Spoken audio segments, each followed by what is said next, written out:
It's 10:01, and it's the Hive Mind Study Group. And we have Jacob, Stephen, Michael, and Mark on board.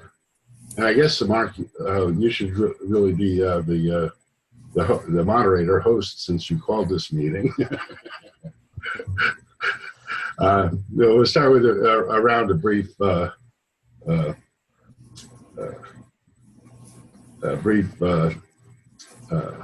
status updates, whatever. Why don't you start, Mark? Me? Well, I mean, I guess everything I do is sort of hive mind orientated because it's the business that I'm in, and having just launched our platform, we're starting to sort of roll out the big guns in terms of how it works. So this week has been mostly to do with what we call our similarity engine. It'll be useful for the team eventually, even the similarity engine on its own, because it sort of picks up themes from conversations, however disparate they are, and tends to tell you which are the unique ones, so that, you know, really busy conversations that are going on all over the place. It's a disaggregation process rather than aggregation process. So that's what I've been working on with my senior programmers this week. Just get thrown all over the place, running around all over. It's not a very big country, the UK, but still takes time to go around. But busy and happy. Yeah, we're doing an experiment with an interesting question, and I completed all the comparisons, but I mean, obviously, you don't have to complete them all. No, not at all. No. You do as much as you want. You should let people know that up front, because they see this great completion, and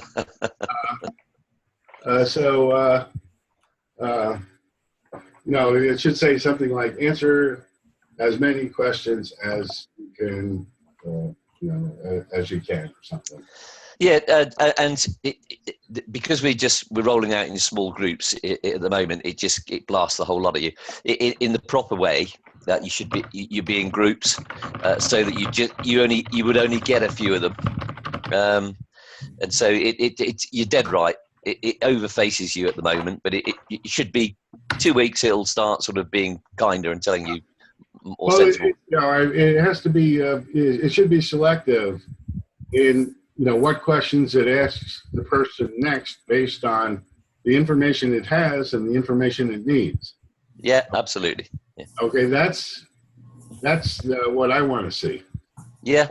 Okay. Well, coming soon. Keep watching. I mean, the nice thing is that whilst the software is sort of developing, the questions are still good. I mean, that was a great one from Roland, and it was a real privilege to see what people had written, because you sort of expected sort of fairly bog standard answers, and maybe some not so keen and some more keen, but people had really taken the trouble to think about what he'd said.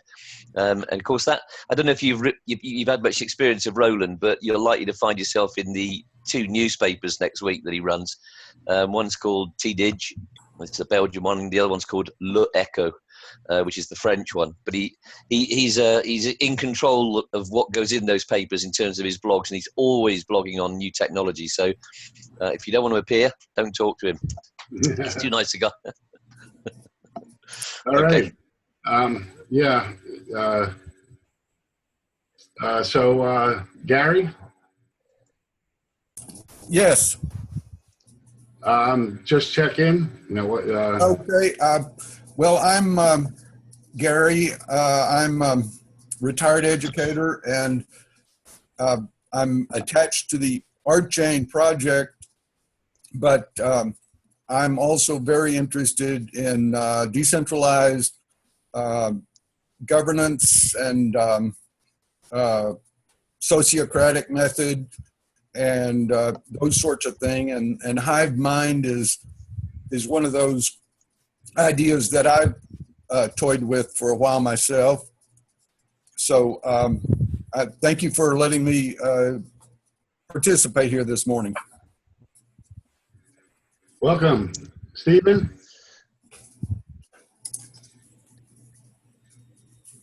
While we're waiting for Stephen, Michael, can you check in? Hey, I'm more interested in economics stuff like systems dynamics and mathematical modeling. And our main project is the Well, it's a software made by a guy named Steve Keen called Minsky. And we're interested more in agent-based modeling and calculus stuff and applying that to agorism or like voluntary exchange systems. All right, thank you much.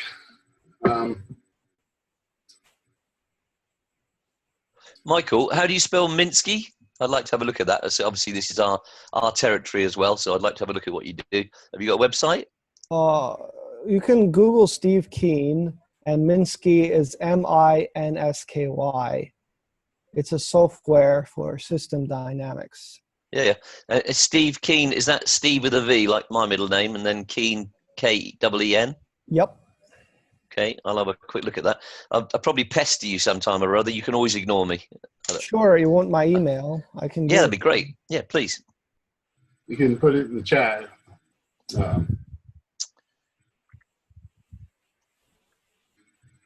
Right, got that. Lovely. Thank you very much.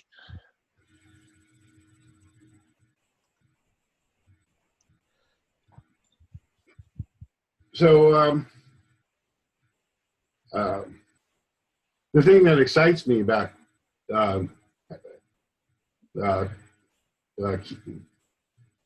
key arc, how do we say key arc? We just say quark as you do. They're both made up words. The quark that you're familiar with from mechanics is a made up word that was spelt with a K when it first started its life. And as I said, there's a sort of half a funny story that the name was completely made up by the programmer because it was the name that you could get for a www dot.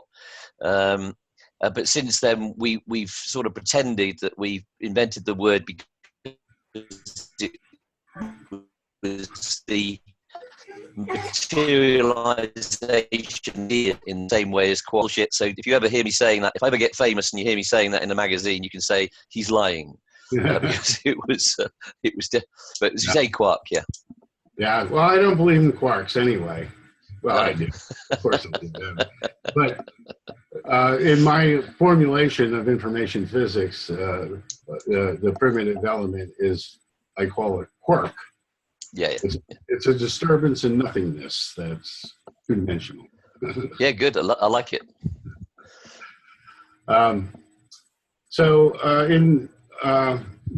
What I like about quark is that you can collect information from a large group and get a hive intelligence from it for problems that are suited to that kind of information, where everybody has some information, and there's some equivalence, and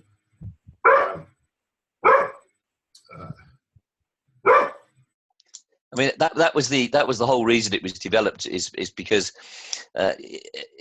if everybody's talking at the same time, and that's what you want, if you want to give people a real voice and not a vote, and when you see some of the results of the quarks we've done, very often I always look at the voting in terms of how many people have said the same thing and what the sentiment is.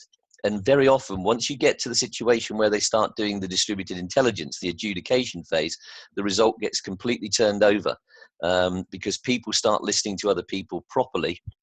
And you can have these conversations asynchronously. You could actually put out a whole agenda for a meeting, an interface with it, and it gives you that quiet time. Did you read the Friedman book? Sorry for being late, or apologies for being late, whatever it was. no. I mean that. Well, that's the point. Yeah, I think it's going to be exciting finishing out this experiment, but Yep. I guess we're really here to talk about the next experiment. Yes. Yep. And what are your thoughts? Which one are you talking about? The consider it. Well, I believe in quantum decision making, so it's delayed choice. don't decide until the actual start of the experiment, which experiment we're going to do. I'm just asking for your thoughts on what the next experiment ought to be. I mean, well, I think from a quark point of view, or from any point of view. Well, I guess from any point of view, really. But I certainly understand your bias for quark. No. To be honest, I'm not. I always try, because I'm sort of pushing it and selling it, and I've been crowdfunding it, so I've been living it. I have to apologise to anybody when I'm talking about it, because it isn't the be all and end all of everything. It's just what I happen to do. But I honestly would like now, although I put forward the idea through the Mattermost, but they didn't seem to appreciate it for some reason. I think it would be very nice to be in a specific circle now, dealing with one of the topics. And I mean, funding I like, or whatever, or the dealing with the sociocratic process. I think the sociocratic process needs updating slightly from my own perspective. And I sent you that Slido link because it's one of those things that you can run it for free when you're having a meeting with people or in a conference, and you can put in ideas and upgrade ideas. So it's a much faster way. It's much more biased, but it's not biased so much as you can't do anything with it. Just a faster way of getting on with the strategy. Yeah? I think you're muted, Jim. Well, can't hear. Yeah, what is it? Silo?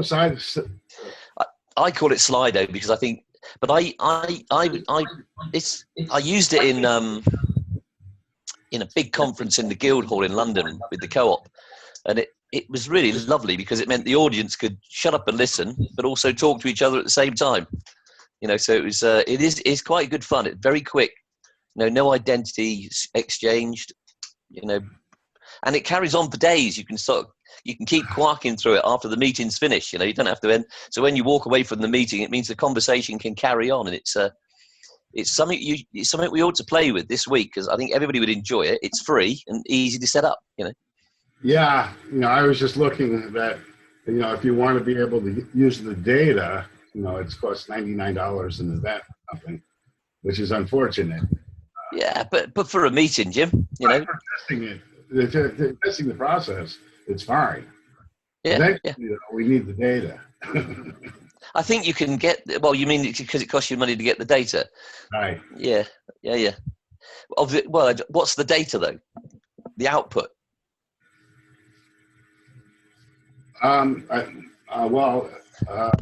There's two levels of data, and I haven't looked into specifically what they include.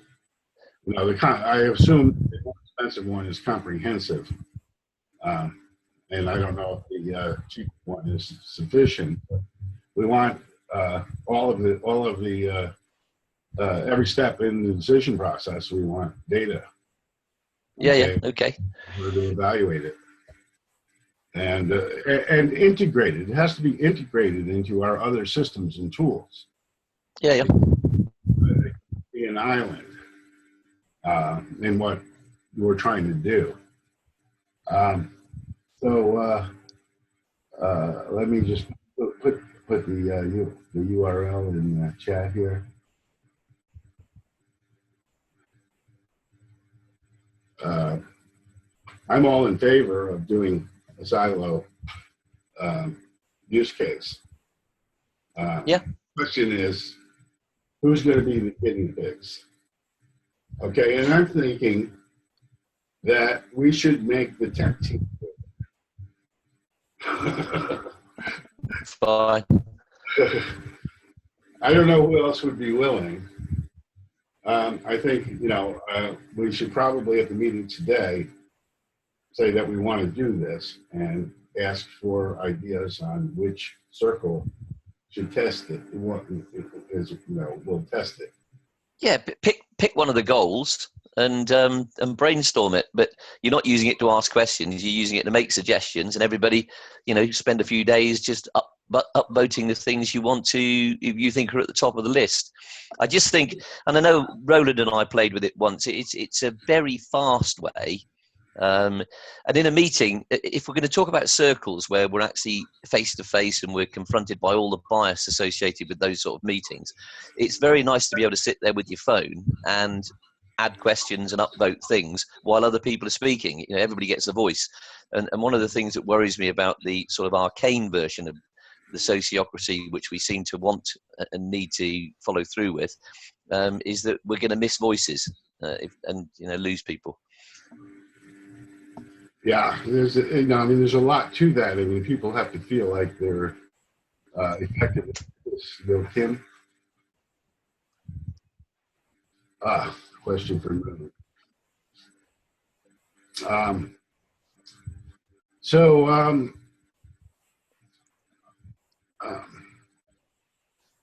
I haven't looked into the details of Slido,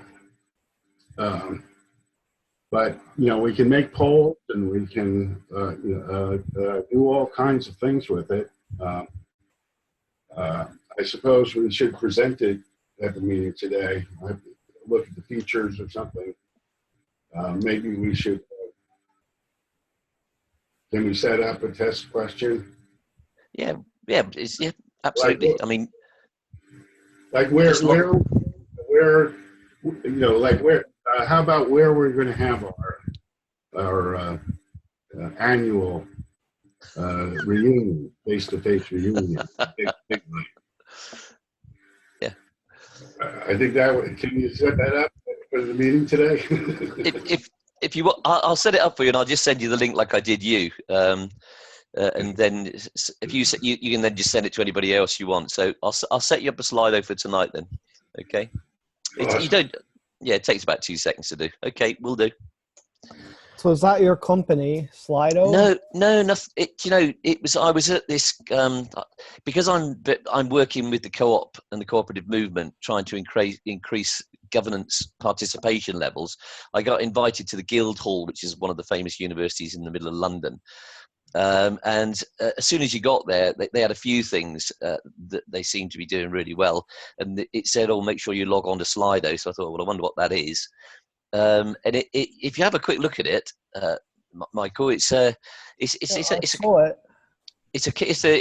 conference tool, really. And what fascinated me is that you sort of sat in the conference listening to people speaking. And let's say there was 500 people in the hall, and you've got a really good speaker yabbering away, and you've got a question you want to ask all of a sudden.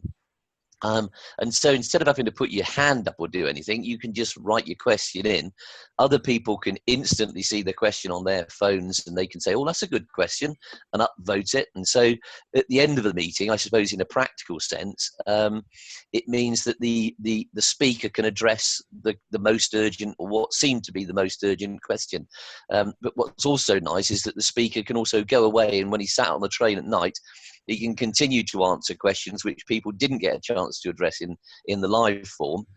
Because it's linked to Twitter, people carried on after that meeting I was there. They carried on for about 5 days chatting away. So it's just one of those really simple tools that works. But what Jim's sort of saying is that if you want to use it for a real conference, it costs a huge amount of money. But the free version... Yeah, but the free version does almost everything that we would want to do. If you just want to sort of, while we're talking now, or if you can sort of abuse the system, instead of using it to ask a question, you could use it to run a poll. So if we're going to say we need to get 150 co-founders, how do we do that? Then people could, while we're chatting away, could just volunteer sentences associated with that particular thing, and the rest of us can go, that's a clever idea. I wouldn't have thought Mark would have volunteered to walk naked around the centre of London, but if he is, let's upvote that. Well, can you explain about your company and your philosophy behind it and the driving factor for it? Is that for Quark? For whatever it is, I don't know much about this is the first time we've met, so. Okay, yeah. Well, Quark is go on, or we'll have a separate meeting, perhaps. You might be taking over.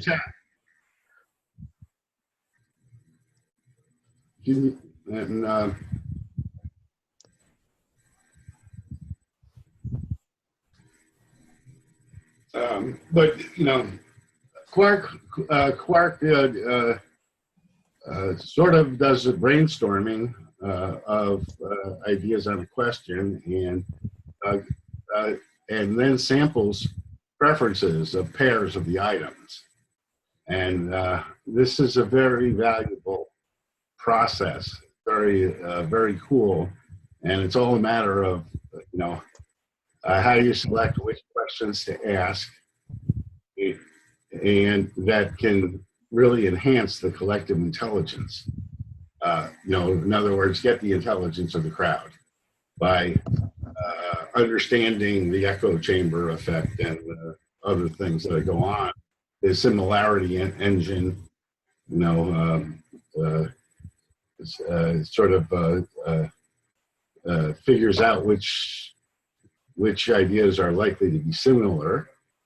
And I think the purpose of the similarity engine is to strip out the redundancy. So, I mean, a simple example would be if you asked 100 Irishmen, and I hope there's not too many Irishmen out there to offend, but if you ask them, where is a pot of gold? They'll, like the rest of us, they'll probably say it's at the end of a rainbow. But if you've got a South African in there that's got a latitude and longitude for some gold, the 99 answers come down to one because we disaggregate them. Only the unique ideas are kept. And then the unique ideas are then pairwise tested. But that creates, I know you're mathematical, Michael, so in combination, if I've got 50 ideas, that can produce me probably 500 combinations. Impossible for one person to answer, but it distributes the pairs across psychological phenotypes of people that think in the same way. So it's a fascinating bit of math. So we probably need a little bit more private time to discuss how it works. But it's Yeah, I mean, the whole thing, is sort of embryonic, holistic process that's scalable to any number of people, and that's what's exciting about it. But the Slido looks like a very cool tool. We were going to do a test of Consider It, but I think Slido would be a better test for us to do at this point. I'm still looking for a problem to try with Consider It. It's overlaps. I mean, Consider It breaks down ideas into pros and cons and discussion, and keeps people up to date in email. And it's generated a lot of really good instruction. Now, it was used for the DAO before the fiasco, but it was a little overloaded there. There were just too many people for it to be really meaningful. But it shows, you see everybody's picture and how they're disposed to like or dislike another idea. Sometimes you don't want that, but it does provide valuable information because people can, that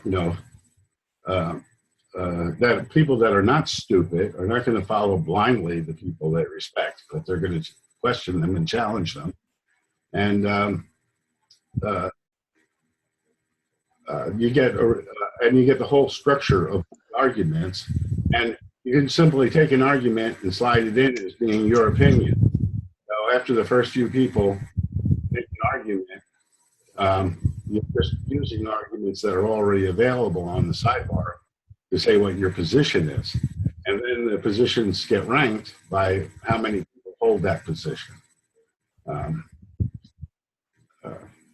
I still want to do that, but I think the Slido test would be the one we do next. Yep, and we can do that tonight then, can't you?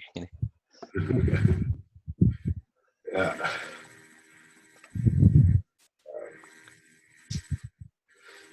So, we have any other business? We've only used half of our time. Did you want to continue alone and talk about Live business and stuff after we kick out? I don't know who else is out there, because I've talked too much, as I always do. But if we are genuinely people who are all interested in the sort of hive mind and how people react with each other, it would be, because there's sometimes resistance in Mattermost for anything that doesn't happen to be what somebody else is doing. So it would be nice, I would have thought, for Hive Mind, for us all to get to know each other quite well, and maybe run some experiments with different systems to see what sort of results we get out. Because at the end of the day, one of the important, for me anyway, one of the important developments of this whole process is that we're going to get more people interacting with each other, rather than less, hopefully. And I've got an inherent belief that humans can make some pretty fantastic things happen. Some really good. So it would be quite, Gary, Michael, Stephen. I mean, if you could put your emails on, provided we're not breaking any Mattermost rules, it would be really good fun to get to know you better at what you're doing. I guess, like everybody here, I'm quite a lateral thinker, and I like to see how to use other people's things as well as my own.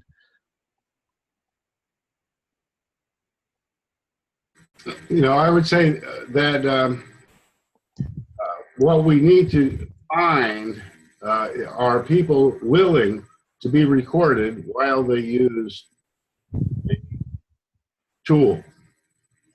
Okay, now at NGIT, in our collective intelligence research, okay, every interface, first we tested it with students talking aloud while other students took notes and wrote down everything they said. And then we would go to actual end users, people at IBM, other participants in the NSF research, and have them talk aloud while they use the interface. And this is the way we made it self-evident, and we were able to do our trials because we had gotten the user input. It was user-driven. And this is so people willing to be recorded in trying these tools would be very valuable to us. And I think we have some crypto bounties available for people who do it as well. So they can earn rocks or amps or ETH, whatever,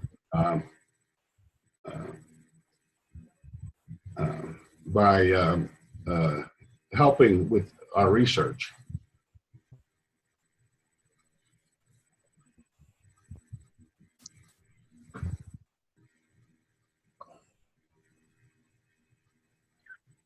Well, okay. I mean, I would be interesting to start discussing more on the swarm intelligence type of things you want to deliver on, and sort of specify as workflows or algorithms. So, like, if you're talking genetic algorithms, revolutionary algorithms, or any type of thing you're studying, it's like, how do you build a sort of linguistic or like semantic or like verbal ecosystem that enables people to participate at a productive level?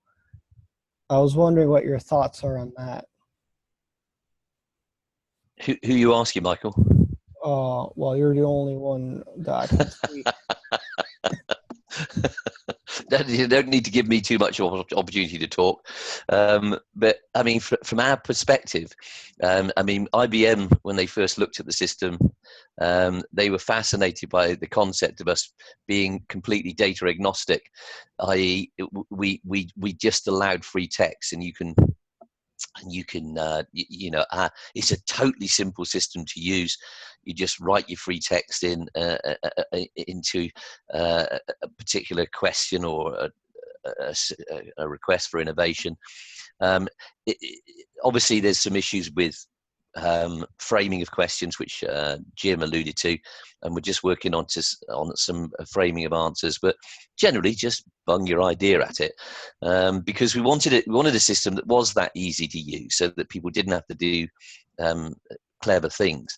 And at the moment, we're also training it so that it handles vernacular and slang and meaning, as opposed to what people necessarily say. But no complex algorithms really, except in the ability of the system to recognize concepts and ideas and pick them out of longer sentences, and then obviously compare them and just get those redundancies down. Still allocating ownership even to your items that are taken out of the system for redundancy. So in terms of our Hive, if you like, our Hive is a group of people that are working on a consensus basis, which I think upsets Ben, produces a matrix of answers so that you don't actually lose somebody's idea, but you can just see from a consensus basis where that idea fits in the matrix. Is it the most important? Is it the least important? So everybody's idea remains in the system. So it's a bit like AI. It's a quantum intelligence response to anything you like. If you're knowledge or the future or whatever it is you're looking at. And so if understanding your question and where you were coming from, that is our particular interest. We're very, very solidly interested and intrigued by language, and determined to make that the instrument by which people speak to each other over and above anything else, because that's the thing we do, and it's also we tend to we're asynchronous in terms of, this is another thing I think which is sort of really fascinating, is that at the moment, Mattermost and other channels that I belong to, they really struggle to get meetings like this, and people are here at different times. I'm it's nearly beer o'clock where I am, and you're at coffee o'clock at your end. But with a system like ours, because it's all of the bias is stripped out, all of that, and that's something we really, if I get a chance to speak to you later on, none of those behavioural bias exists. There's no halo. There's no, there's none of the bias associated with behavioural decision making involved, and that includes all the financial behavioural decision making problems. They've gone as well under the system, but people can sit there because you're looking at a complex problem. If you're looking at a complex problem, because there's many other people looking at the same complex problem, you don't get the panic associated with system 2, where you think you've got I've got all that to digest. How am I going to get through it?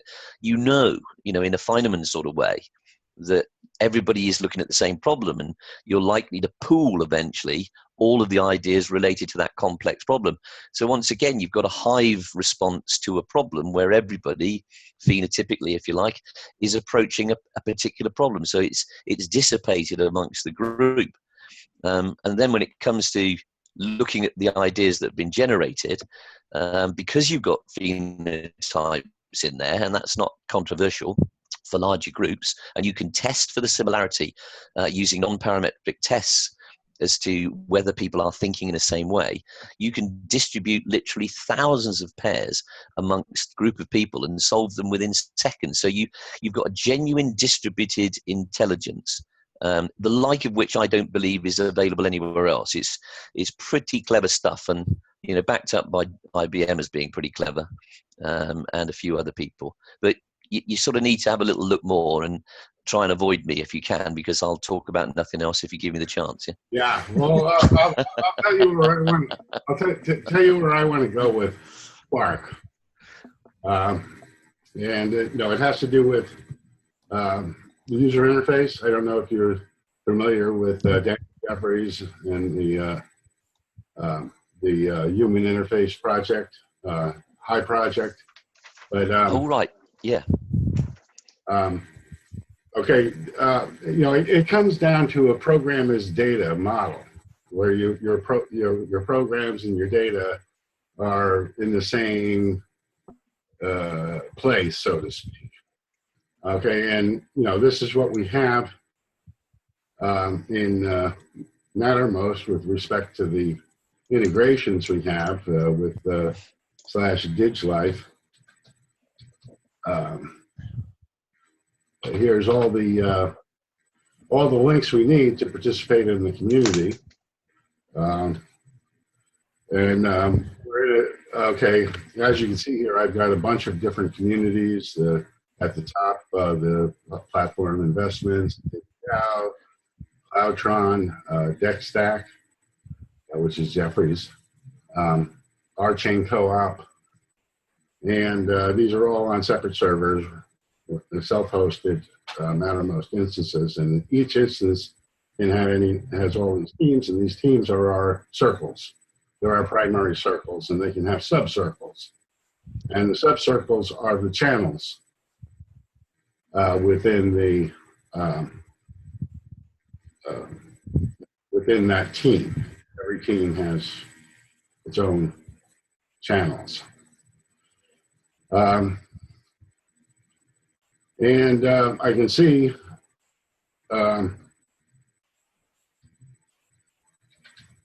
I can do a dig live help, and I can see the commands that I have here, so that if I do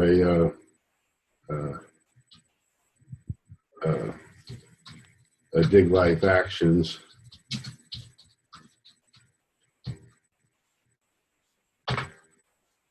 oops, no actions have been defined for this book. Now let me see if there's even a team here.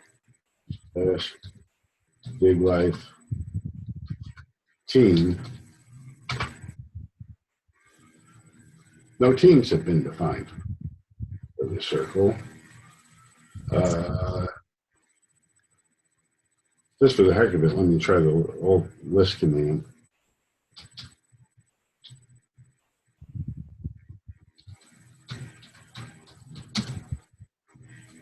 Oh, I see what I'm doing wrong.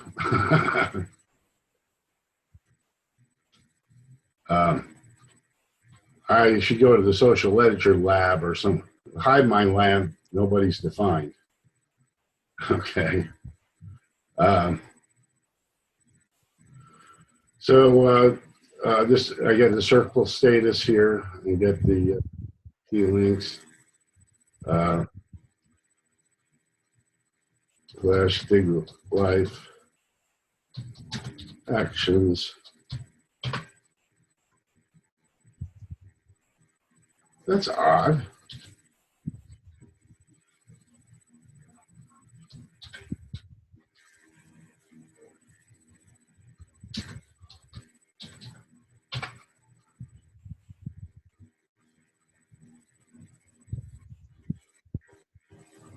Well, I can say, it looks like he reset the database, which it's under active development. I'm sorry.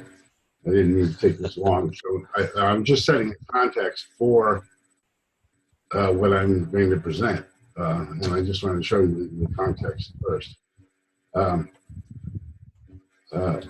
Action, testing, / dig live.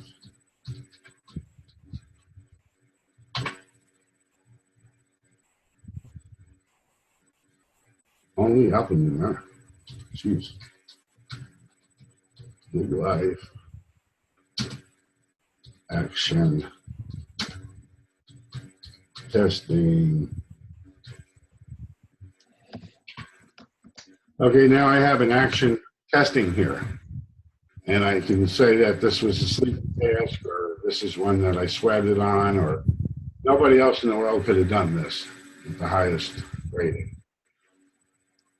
This is a sleeping task.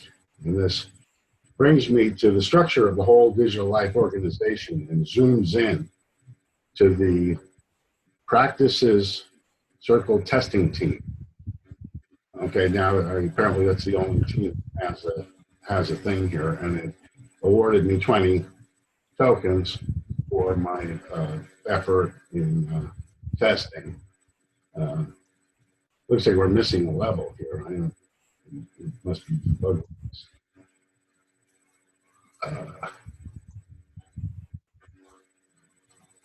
Looks like there's nothing new.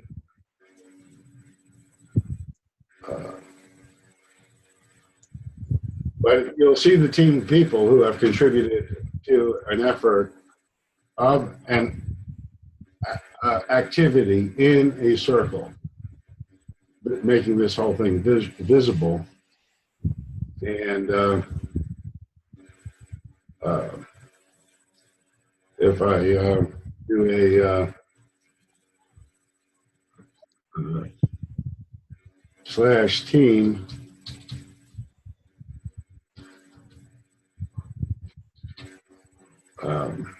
Digital. I don't know why we have big light with everything.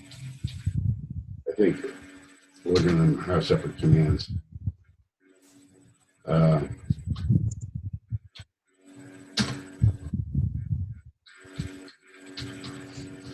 So if I add myself to the team, I see we already have a team here.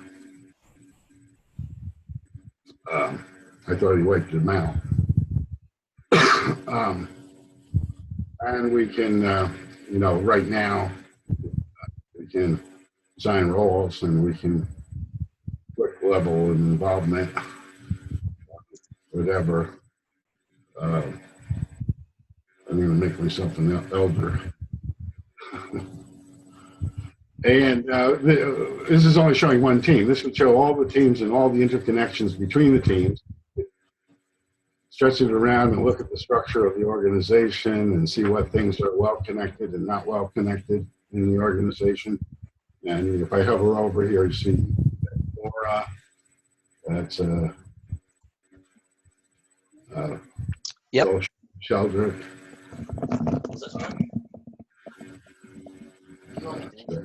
So yes. So what I'm suggesting here is that we can have something like slash issues. Okay, and we can select a question. Okay, and then we can suggest basically put the Quark process right in here in the Slack, so that it's integrated with our teams and our circles, and we can have decisions on automatically on the circle level on the right. That can either be associated with the main circle or any of the specific channels, sub-channels. I mean, we don't want teams. We try not to have circles with more than 7 people in it, and so we encourage breakup. Person may be on many of this in the sub-circles. Each person can handle about 7 sub-circles. Otherwise, they're not a strong connection anymore.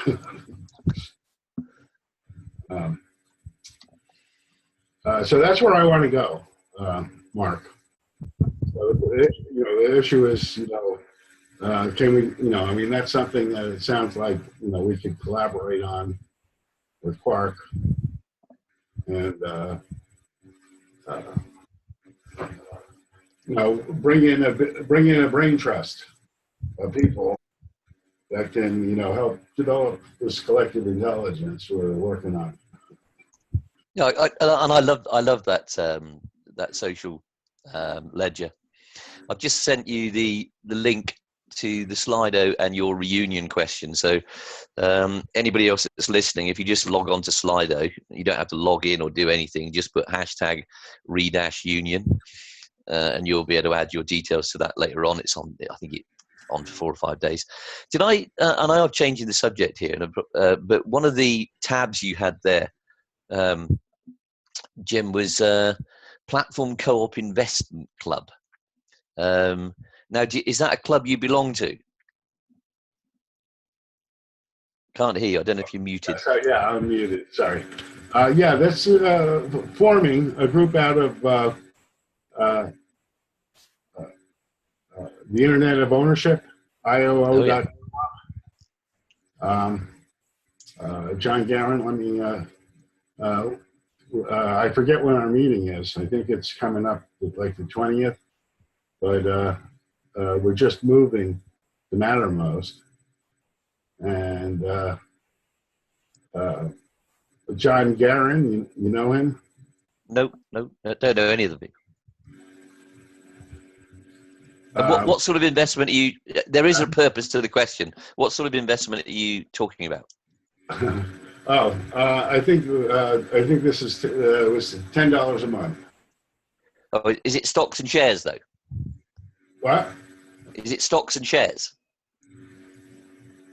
Stocks and shares? Well, the idea is to not make money, or to make money equal to inflation, using profitable projects to fund important projects. Oh, the reason I ask is because I don't know if I mentioned it to you that because the Quark system was developed initially, or one of the reasons was about being able to assess very, very quickly value in this on the stock exchange, so that you could deal with thousands of people talking at 7 o'clock with the news streams and still being able to resolve it to an intelligent reason. And we also talking to the co-op about the way they invest in startups, scale-ups and rewires. And during that conversation, we were approached by Islamic Finance through one of the senior colleagues at Deutsche Bank. And they were interested because of restrictions in the way that Islam can invest. They got interested in us for the very fact that our system wouldn't give you speculative answers; it would give you intelligent, value-based answers. And they've gone on from there to talk about using the system to evaluate UMA-based jurisprudence. But one of the projects that quite senior colleagues in Islamic Finance wanted to do was to run quarks on with mixed groups. So you've got Islamic bankers, secular bankers, people who are interested in finance, mix the two together, separate them, and see what sorts of things they look at, and answer questions like, what is the purpose of interest in the financial system? So I ask it because if you're interested in doing a bit of research and playing about a bit, quite happen to open up Quark to your team for a bit of fun on that side, with a very deliberate and a very interesting bent to it. Because if what Islamic Finance is saying is that if they can prove the system for financial purposes, they can then open it up to jurisprudence, and jurisprudence affects us all. My suggestion is that we integrate Quark and Mattermost, and we present that to the Islamic community, financing community. There's besides having access to all these different Mattermost systems, you create channels, you create teams here, or channels, teams, I guess they call them. They're really, major circles for each of your major activities. And these can be, anyone can join who's in the system, in this Mattermost instance, or by invitation only. So you can have teams here that nobody knows about, and of course you can have channels in any of these that are private.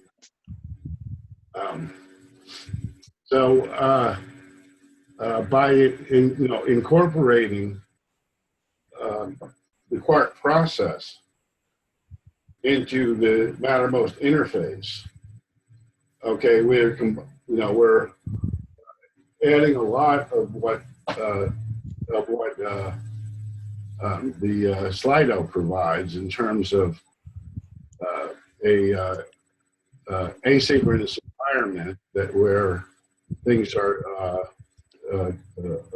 are done, in addition to dealing with issues.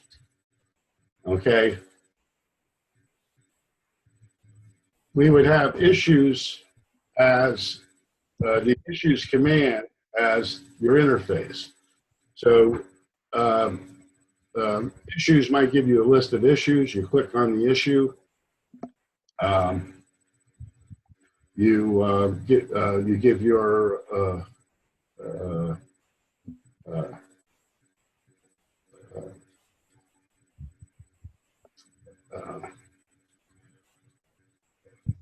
you give your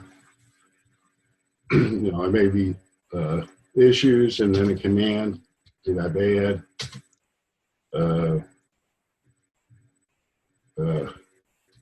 who should the circle work lead? Okay, so this would add a Quark issue or a question, sorry. Okay, and then we could have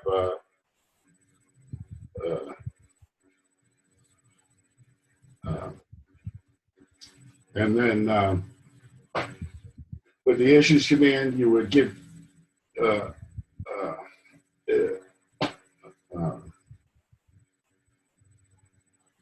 uh, whatever. The next thing might be issues.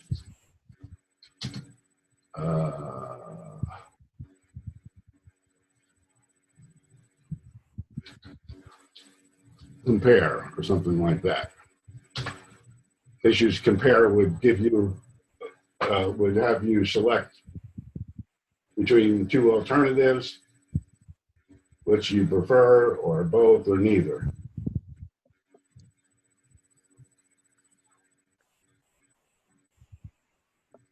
So the question is, how do you want to do this? You talk to your programmer, Yeah. and we might be able to get somebody from our work studies to help with it. Yeah. Okay. Yeah. So Mattermost is something to do with you, is it then, Jim? I mean, I'm a bit ignorant. I didn't realise that.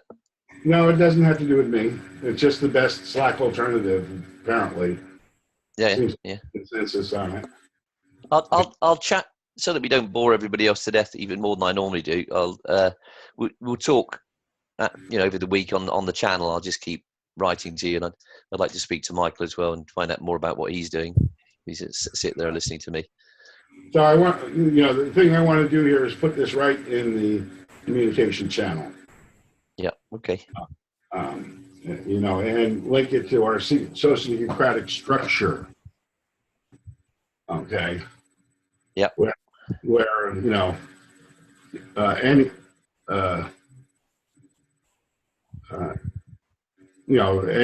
anybody in this primary driver. These are the circles of the primary drivers of the organization. Okay, we have the collective itself, where everybody is. And we have finance team, we have governance, we have human relations, we have learning center, marketing team. Is there lots of people getting involved with these, or? Well, I don't know what do you mean lots of people? I mean, you're involved. Yeah, I know, but there's a lot of groups there. Is it all the same people, or? Well, you're in a lot of the teams. Yeah, I guess so. Yeah. It's like you. More like a prototype for the I think implementing a larger Yeah. system. I'm in every team except the legal team. I want to stay away from that, even though I probably have something to offer there. Probably should join. Oh well, I'm a sucker.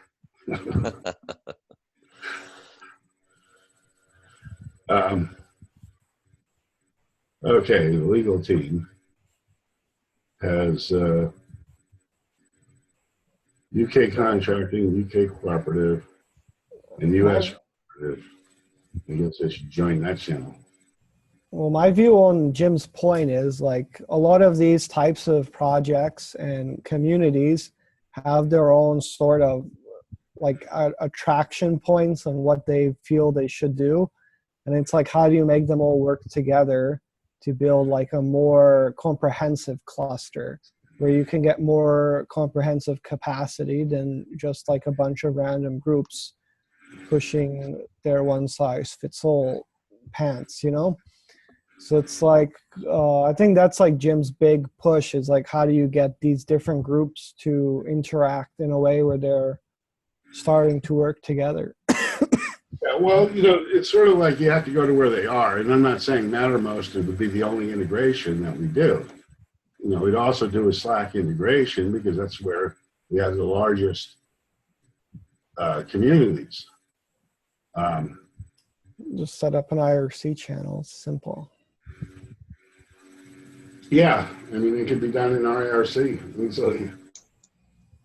Well, it's just an interesting thing. Like, how would you set up an initiative or a concept of like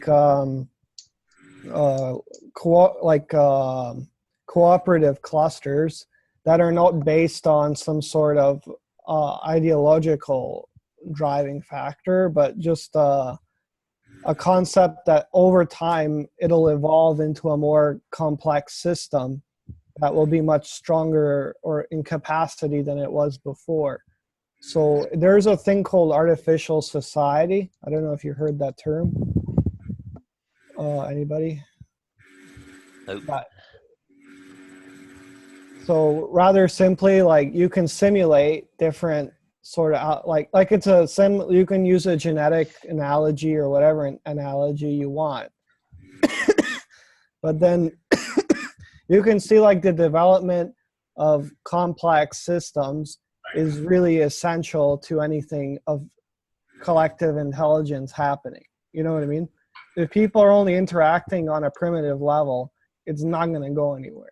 You know what I mean? It's just a bunch of bacteria. And what the ability to integrate gives us really, and I wish I could show it to you right now, and I will look for it when I'm showing you this is an interface of the user's choice. It's not our choice. Okay, that's where the human interface part philosophy comes in. We provide our capability in their environment, not ours. Okay, and there are some awesome gaming environments where we can create augmented reality that we integrate this functionality into. Okay, which is another step. But we start out with something simple like Mattermost. And then integrate it into the user's environment. Okay, and what we develop will be open source, but the supported version from Quark is not free, but it's worth the money because of the support that's provided.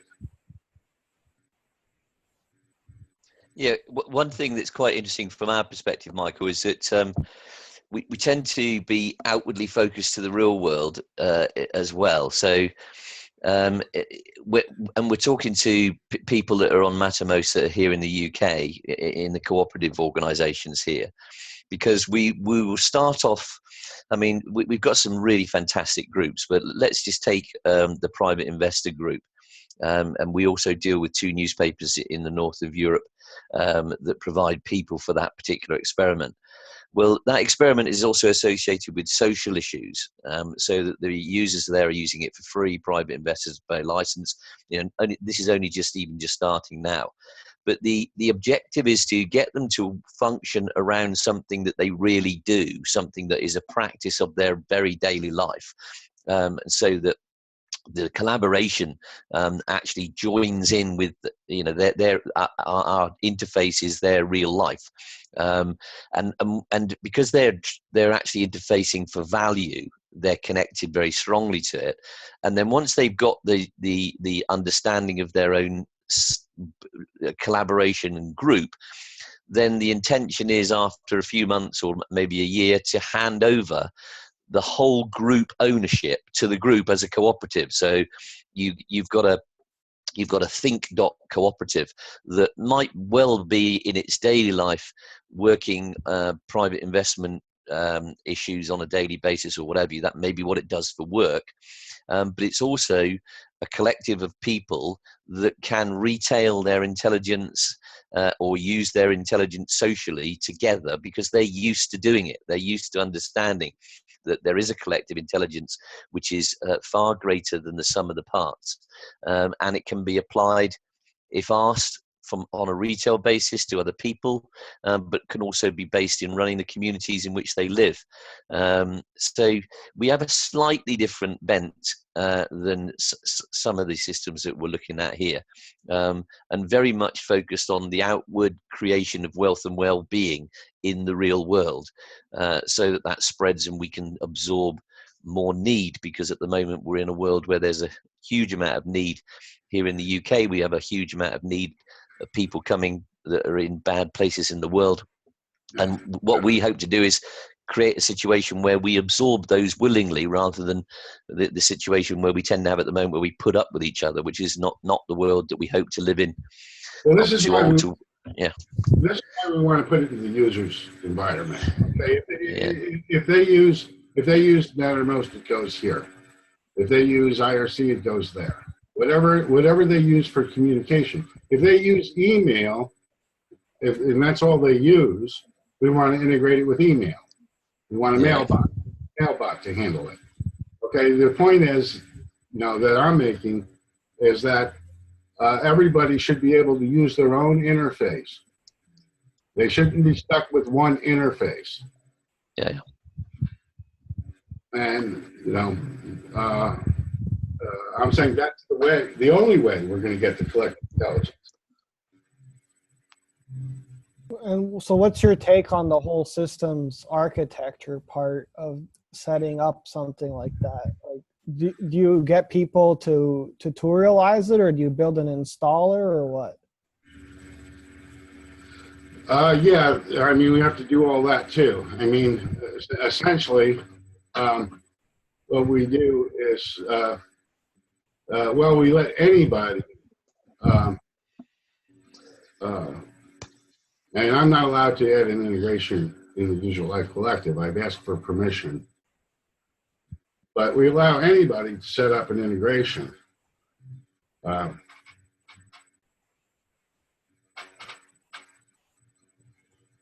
So there are then, Jim, in our Hive, Mattermost Digital Life Hive, there are people who make suggestions and people that make decisions. Is that what you're saying? No, I'm not saying that at all. Well, how come you don't have the right to do what you want to do then? I'm just saying there's primary drivers of the community, and then they have different topics in each of the driver areas, and the people communicate text. Okay, and but it is hierarchical then, yeah. Has one level of hierarchy, right? We don't want teams larger than 7. Yeah. I mean, Jim's system is not really hierarchical. Yeah, it's not hierarchy because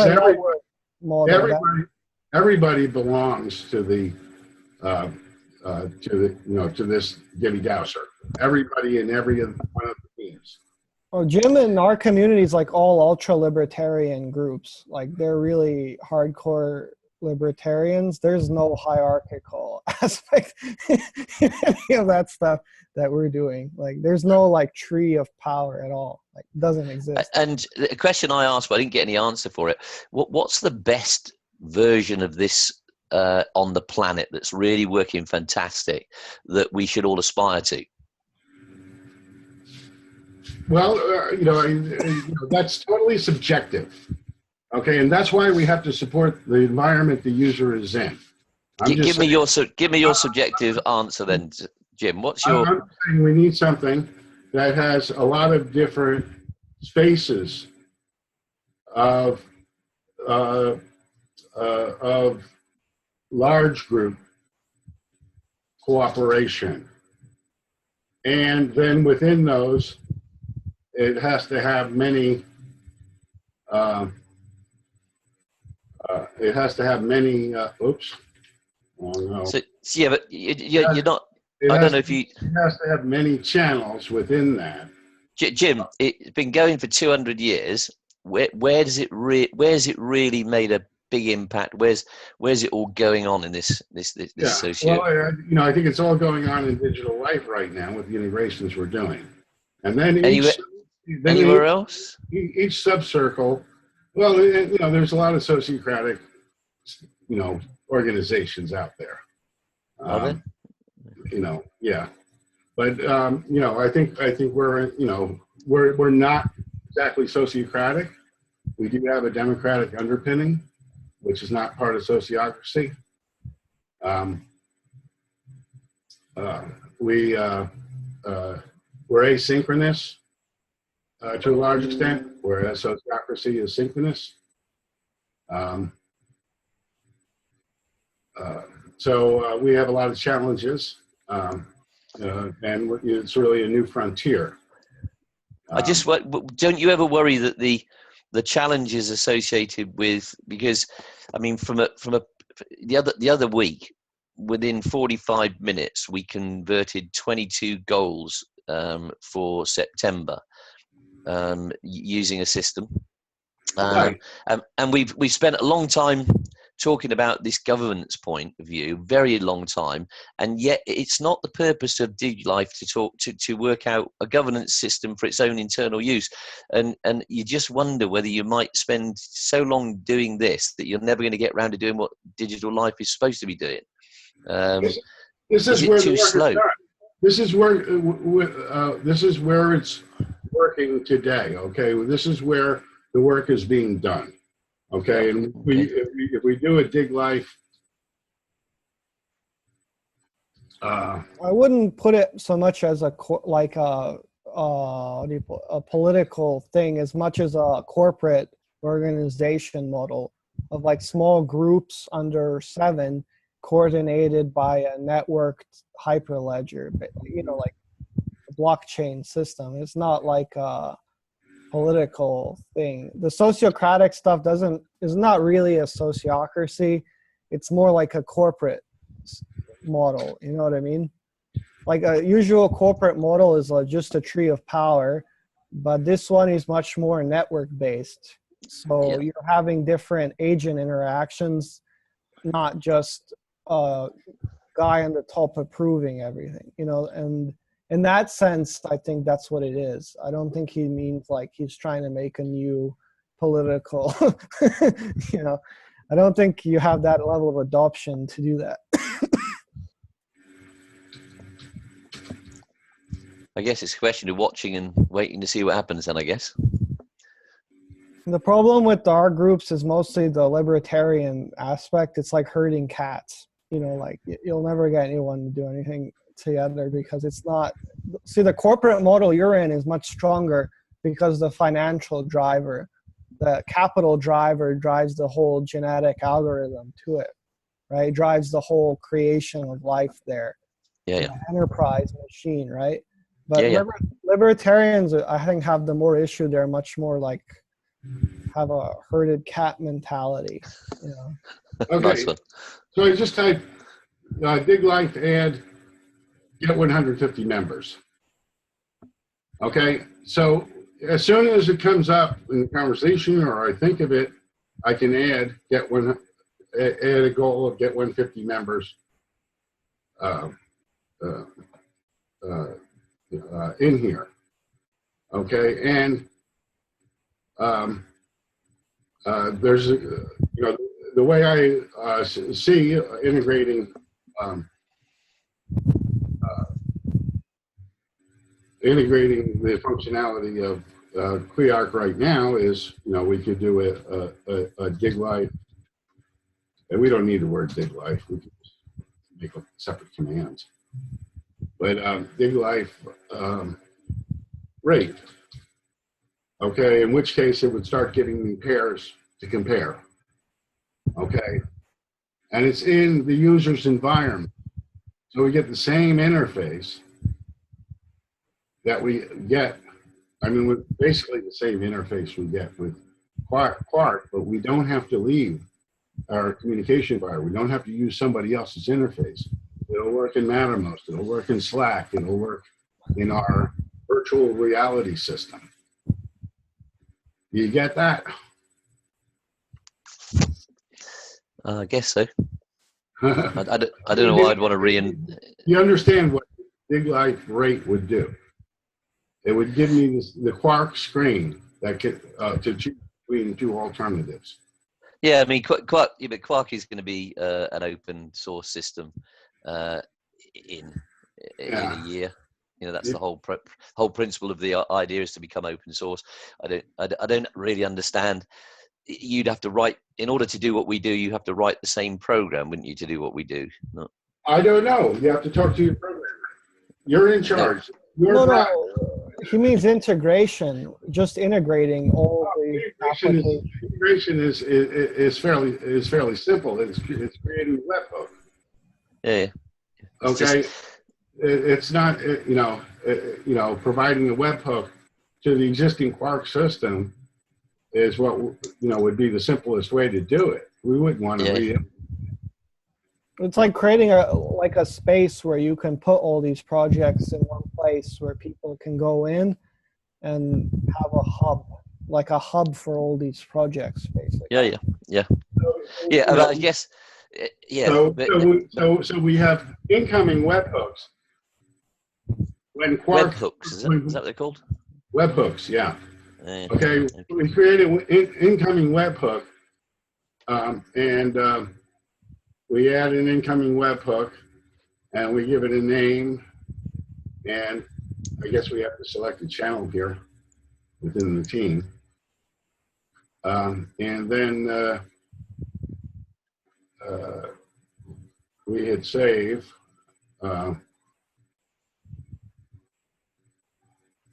And I guess this will ask us for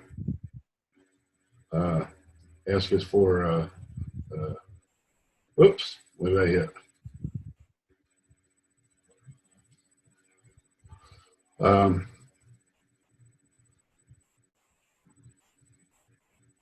So we go to integrations.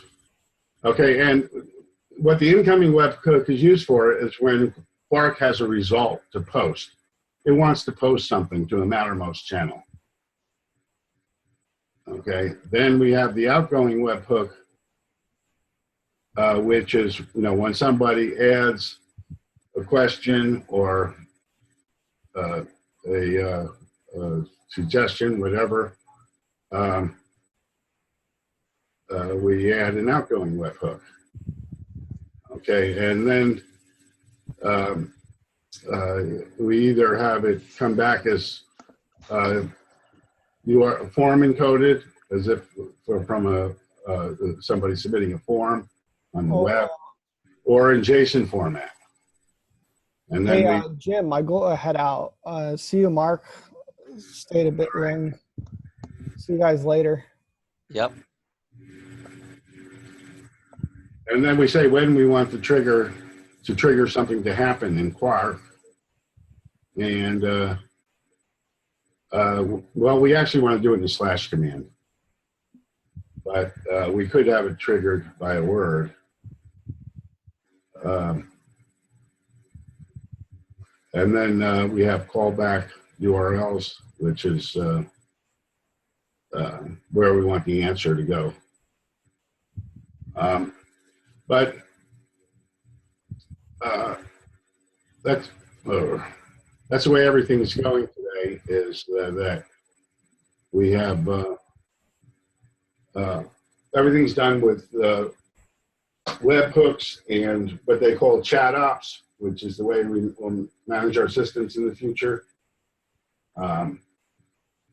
We put our functionality right into our communication environment. Whether that's a virtual reality, we don't go over to some other user interface that somebody's imposing on us.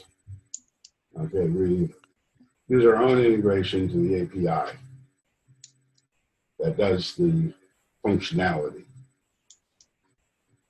Okie doke. Right. I hope you're on board with that. Can we meet with your programmer? Yeah, I mean, we're obviously still in the middle of finishing off the program, so I guess we're not really ready to do anything yet apart from get finished. We should be finished, I guess, by with our enterprise version, which will be ready for that sort of importation, I guess, around about the end of August. It'll be interesting to see what happens here in the meantime. with digital life. Because I guess my frustration, ignoring Quark, I'm not that interested. I mean, I'd be interested in was something happening. I can see quite a few things happening, but they don't seem to be necessarily focused on the priority list, as far as I can see. But maybe that's because I'm too busy and I'm not looking in the right places. Yeah.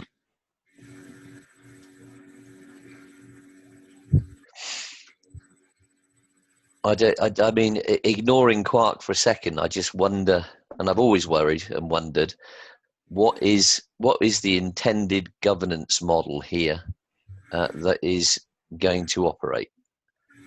And I know, yeah, but it just doesn't work, does it? Because there's people can't be available all the time in the same areas. And it's like enforcing a system that comes from 200 years ago on a technology-based planet where, you know, we have to meet with people. You know, we have these sort of 5 or 6 o'clock. All of the research suggests that we work best in teams that are 4.5 people. Okay, Good. More than that, we don't work well. And you don't have a solution to that problem yet. Okay, you have to work in small groups if we're going to succeed. Have small groups. They don't have to be in the same place. They don't have to work at. Sociocracy also says the group is linked with other groups in an organic fashion, in an organized fashion. But don't you see the same half a dozen people are making all the decisions and doing all the work here? That's what I can see. And Well, if you step out of line, you get closed down. Yeah. Sorry?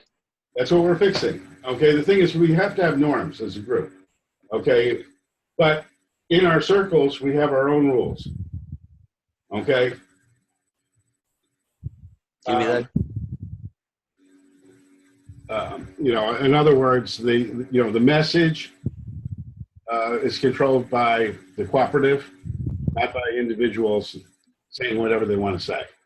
Yeah. Public. But in our hive, let's take our hive mind. Is that a circle? Hive mind. The hive mind is in groups of more than 12 people is generally dysfunctional.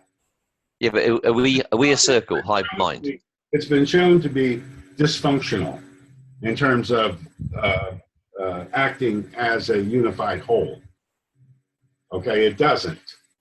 Okay, and you know, it basically degrades into cliques. But you know, there's a lot of research on that, and that's why nobody's doing. Why there aren't any big successful cooperatives that are really making a difference, is because they become dysfunctional. Collective intelligence becomes dysfunctional. I think from my own perspective, from my own perspective, and I won't keep you any longer. I'm sure you've got something else to do, but from my own perspective, I don't buy any of that, and I've just got to sit and watch, because I think I obviously have an alternative view which is so controversially different from everything I'm looking at. But I am interested in the research. So you're right, and there will be a solution, but we'll never get it unless we first focus on working in small groups. And I will be an observer from here on in. And having functional links between teams that foster a collective intelligence. If we don't foster it, it's just not, you know, you can say, well, eventually someday I'm going to be done this whole thing and have another way to do it, and we won't have to work in small groups anymore. But, you know, I think we have to take an evolutionary approach. It's not going to be a revolution. I will be an observer for a while, because I think at the moment I seem to be a antibody. So I think I'd like to look and see how it goes.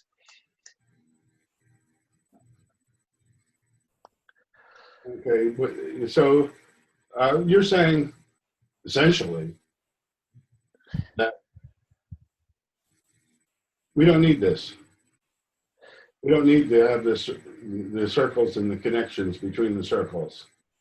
I don't know enough about it to say one way or another. I'd have to see it work, and at the moment, I'm not seeing any progress in some of the things that are important. But that's my subjective observation. I just want to see how it works, because there seems to be some fairly determined people around the small group face-to-face meeting, which I don't really understand. It's like a retrograde step on collaboration as I understand it. So it's specialization. Okay, not we as individuals we know nothing, and together we know a little. yeah, Okay, but we're all specialists in what we know, and we should be we're most effective if we're applying our time and effort towards those things that we know. Okay, and keep out of the hair of anybody else who knows something else. well, if you're right, Jim, this should be the most successful organisation on the planet, and so it's going to be really it'll be quite a whirlwind. Our onboarding is almost impossible because people don't understand it. They don't know how to cooperate.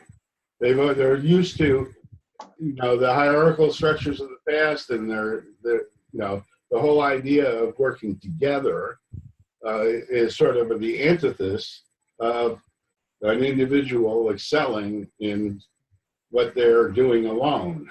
Okay, but I mean, other reasons as well, but it is a radical change in thinking and habits that we have to develop and have norms. The strange thing is, though, Jim, it doesn't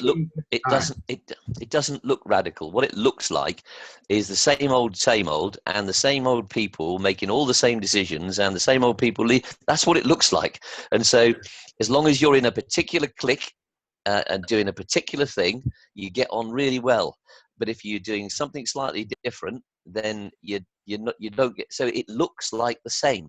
What I can't see at the moment is a progressive organisation doing anything differently. And so, as I say, I'm far more interested in being an observer, because I want to see this excitement. I want to see huge numbers of people. You're not going to see the result you're looking for, because the way that this works is the power goes to the edges. And in your circles, you do what you want, and the cooperative supports you in that. Okay? We're not trying to convince everybody to do the same thing. We're breaking it down. We're specializing. And, if you don't do anything in here, you can't expect to see anything being done, because you are a leader right now of the Hive Mind channel. Either you make something happen here or you don't. Well, we haven't got a job, though. We haven't got anything to do. Well, we're a laboratory. We have to study what gives us what are the best practices in getting collective intelligence. Right. So what are we practicing with next then? We've had a look at Quark. What do we go on to next? Well, you've already set it up for us. We have the okay. Lido is our next test. Yeah. Enjoy. And, I'm still coming up with a use case for consider it, and you have to figure out. Yeah, I still want to have a look at that, because it's I'd not I've not really had I've had a quick look at it, but I'd like to look at it a little bit more. Yeah. You have to figure out what's going to be the next use case for Quark. Yeah, well, I know what use case for Quark is. Quark is a very fast way of making decisions on a consensus basis that involves lots of people very quickly. You need to apply it to an application in the cooperative. Okay. Yeah. Well, you've got 22 objectives in the goals, all of which need to be broken down in terms of strategies, and that Quark could break those down very, very fast indeed. So what I was hoping was someone would throw some meat at me and say, okay, we need to onboard 150 people. Let's make that the next Quark question. But of course, as soon as you suggest doing something like that, someone will go, oh, it's all about Quark, is it? Well, that's what we're practicing with. It's not all about Quark, but it works. So let's get on with the next project. because I'm like all naughty children. I get cantankerous when I get bored, and I'm Well, bored waiting for the next job. That's why we're a laboratory. Okay, Yeah, so people will participate, and nobody's going to believe us by pure faith. They're going to they want to see some results. So we come up with a question. We get subjects to take the experiment, get recordings of their activity, and we show a value from it. It's not like they have to do this and they have to do that in order to see some value. No, it's not going to work that way. Right. Tell you what I'll do now then, Jim. I'm gonna shove off because I'm just gonna close down the quark on sociocracy. It'll be very interesting to see, and I mean that not from supporting anything I've said because I was quite positive. I think it'll be very interesting to see what the judgment process came out as. If I because I've got to push off anyway, so if I can get that done quickly, I'll post the result for you. Right, and this may be the proof we need. Yeah, well, it'll be something for you to see. It's quite interesting. So I'll post you the result, and you can have a look at that before 5 o'clock as well. Thanks for your time, Jim. All right, guys. Bye-bye. Okay. Cheers, mate.